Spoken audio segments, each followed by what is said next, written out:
Continuamos esta conversación con Cristóbal Rodríguez y Luis Henry Molina sobre la rabalización institucional del país, haciendo énfasis en esta parte en el sistema de justicia. Definición de las prioridades nacionales desde el punto de vista del tema sistema judicial. ¿Qué nos pasa?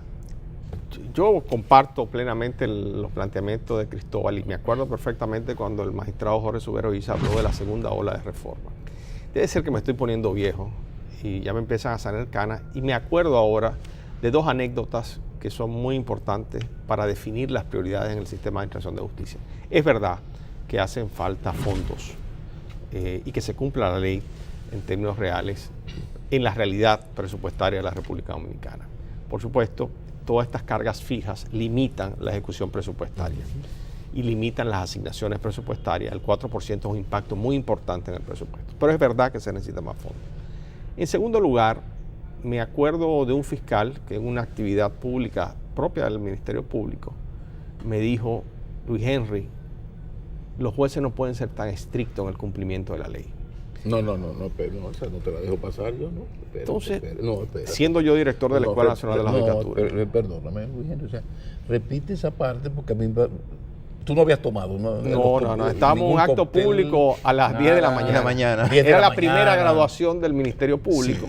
Sí. Y un funcionario del Ministerio Público. Sí, el fiscal de ese momento, y me dijo: los jueces no pueden ser tan estrictos en el cumplimiento de la ley. La República Dominicana tiene que estar preparada para un sistema de administración de justicia que cumpla con la ley, y eso tiene consecuencias. Sobre todo me lleva a una segunda anécdota de las tres que quiero contar, que era de un director de INESPRE en el gobierno de Salvador Reyes Blanco, que siempre estábamos bañándonos en la playa, era Tonito Abreu, estábamos en la casa de Tonito Abreu en la playa, que tenía la hermana de Tonito Abreu en la playa, y él me dijo, yo era un niño, y me dijo: mijo, a ti que tienes inquietudes políticas, te voy a decir algo.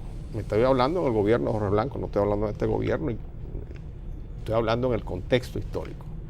Me dice: tú tienes que saber que en este país, detrás de cada acto de corrupción, hay uno que corrompe, un empresario, un político y un militar.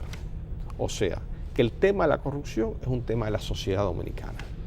Y la sociedad dominicana tiene que estar dispuesta a enfrentar el tema de la corrupción, y la única forma de hacerlo es con una justicia fuerte. Pero ninguno queremos una justicia fuerte. Esto lo decía muchas veces el doctor Jorge Subero Isa, siendo presidente de la Suprema Corte de Justicia. Y la tercera anécdota, y fíjate que te estoy dando las tres prioridades que yo creo que tiene que tener un plan para sanear la justicia dominicana. En verdad no queremos tanto la justicia, sobre todo si nos puede, su aplicación nos puede afectar. Me acuerdo que una de las primeras actividades que nosotros hicimos, trajimos al presidente de la Escuela Nacional de la Judicatura, cuando yo era director en aquel entonces, comenzando la escuela, yo tenía 31 años, tengo 48 ahora. Vino Rodolfo Pisa, que era el presidente de la cuarta sala del Tribunal Constitucional de Costa Rica. Murió, un eminente jurista. Y él era una conferencia dirigida a jueces. En esa conferencia también había estado un juez brasileño, que era el juez Feliz, que le decía que la primera obligación de un juez era ser feliz para poder administrar justicia. O sea, un juez amargado. Sí, no sirve. Trancado. Sí. Y Rodolfo Pisa le dijo, tomando la frase de este juez brasileño, le dijo: yo difiero, yo creo que la segunda obligación de un juez es ser feliz. Yo creo que la primera obligación de un juez, decía Rodolfo Pisa, es ser infiel con quien lo ha elegido. El juez solo tiene que ser fiel con la ley, con la Constitución y con su propia forma de analizar la ley y la Constitución en el caso específico, que tiene que hacerlo en base a una sana crítica. Esto es lo que trata. Lo que estamos en el meollo del asunto, lo que está pasando en la República Dominicana es que primero no hay una cultura de que la justicia funcione al margen de los partidos políticos, al margen de quiénes son los intereses, sino que sea una justicia que funcione. Por eso Roosevelt decía que él había cometido 2 errores en su vida y estaban sentados en la Suprema Corte de Justicia de los Estados Unidos. Porque evidentemente cuando un juez actúa de conformidad al respeto a la Constitución y a las leyes, no tiene que ver a quién le está aplicando la ley. En segundo lugar, estamos hablando que corresponde a un juez ser un cumplidor de la ley en el marco de la sociedad que vive, y por eso no debe sentirse perseguido ni frustrado. Esa es su responsabilidad. Y debe asumir esa responsabilidad. ¿Y la asumió? Y la asumió. Y la aceptó asumirlo. Y la responsabilidad de un ministerio público es preparar bien un caso para hacer una acusación adecuada ante la sociedad. Y la función de la defensa pública es garantizar que los derechos de esa persona que es un imputado no sean violentados en un proceso, como decía Cristóbal, porque todos tenemos derechos y deberes en esta sociedad. Pero por de todas las cosas, la función de esta sociedad es, como dice muchas veces Olivo Rodríguez, es reconocer su propia realidad y sincerizarse con su realidad y reconocer que el problema de la corrupción no es un problema de los tribunales solamente, que el problema de la corrupción es un problema de la sociedad dominicana que se acostumbró a vivir en corrupción. Mi dilecto don Pepín Corripio es el autor de una frase de antología. Dice que el problema nacional de la corrupción en República Dominicana no es solamente el gran número de corruptos, sino el demasiados aspirantes a hacerlo. Y por ahí va la cosa. Pero entre lo que citaste hay algo, Cristóbal, que me gustaría retomarlo. Y es el asunto de la politización de la justicia. Y hago la aclaración.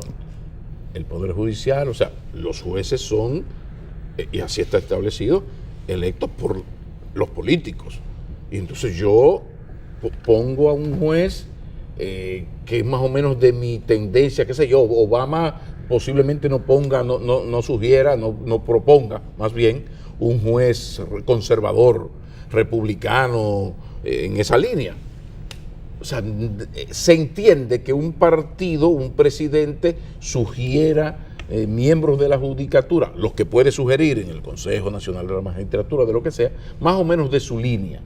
Ahora, aquí no se ve esto de esa manera, sino que es como que un juez puede ser tan leal como un ministro de turismo o de agricultura. ¿Hasta qué punto hace daño y es grave el asunto del juez que se asume como político y no toma esa frase maravillosa que cita Luis Henry de ser infiel?